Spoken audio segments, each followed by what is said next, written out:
నేడు వైసీపీలో చేరబోతున్నారు యనమల కృష్ణుడు. సీఎం జగన్ సమక్షంలో వైసీపీ కండువా కప్పుకోబోతున్నారు. ఈ రోజు ఉదయం 11 గంటలకు సీఎం జగన్ ను కలుస్తారు యనమల కృష్ణుడు. ఇప్పటికే అనుచరులతో కలిసి తుని నుంచి తాడేపల్లికి ఆయన బయలుదేరారు. గత 40 ఏళ్లుగా అన్న యనమలకు టీడీపీకి నమ్మకంగా ఉంటూ వస్తున్నారు.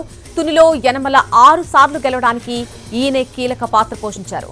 అయితే 2014, 2019 ఎన్నికల్లో పోటీ చేసిన కృష్ణుడు ఓటమి పాలయ్యారు. తుని ఇన్ఛార్జ్ మార్పుతో యనమల సోదరుల మధ్య విభేదాలు నెలకొన్నాయి. దీంతో నిన్న టీడీపీకి రాజీనామా చేశారు. నేడు వైసీపీలో జగన్ సమక్షంలో వైసీపీ కండువా కప్పుకోబోతున్నారు.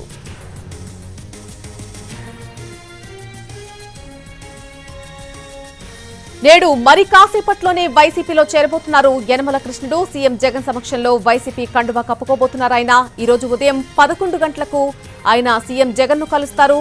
ఇప్పటికే అనుచరులతో కలిసి తుని నుంచి తాడేపల్లికి బయలుదేరినట్టుగా సమాచారం అందుతోంది. గత 40 ఏళ్లుగా చూస్తే అన్న యనమలకు అలాగే టీడీపీ పార్టీకి కూడా ఆయన నమ్మకంగా ఉంటూ వస్తున్నారు. తునిలో యనమల 6 సార్లు గెలవడానికి కీలక పాత్ర పోషించారు ఆయన.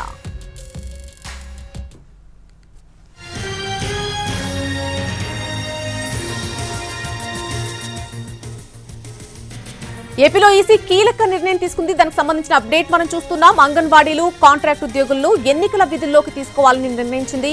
పోలింగ్ విధుల్లో సిబ్బంది కొరత దృష్ట్యా అంగన్వాడీలు, కాంట్రాక్ట్ ఉద్యోగులను ఓపీఓలుగా నియమించాలని ఆదేశాలు జారీ చేసింది. మరోవైపు ఎన్నికల విధుల్లో పాల్గొనే అన్ని కేటగిరీల వారికి పోస్టల్ బ్యాలెట్ కోసం ఫామ్ 12D జారీ గడువును మే 1 తేదీ వరకు కూడా పొడిగిస్తూ ఆదేశాలిచ్చింది.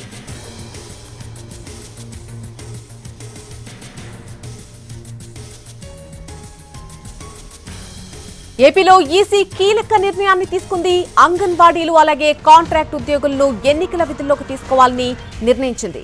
పోలింగ్ విధుల్లో సిబ్బంది కొరత దృష్ట్యా అంగన్వాడీలు, కాంట్రాక్ట్ ఉద్యోగులను ఓపీఓలుగా నియమించాలని ఆదేశాలు జారీ చేసింది.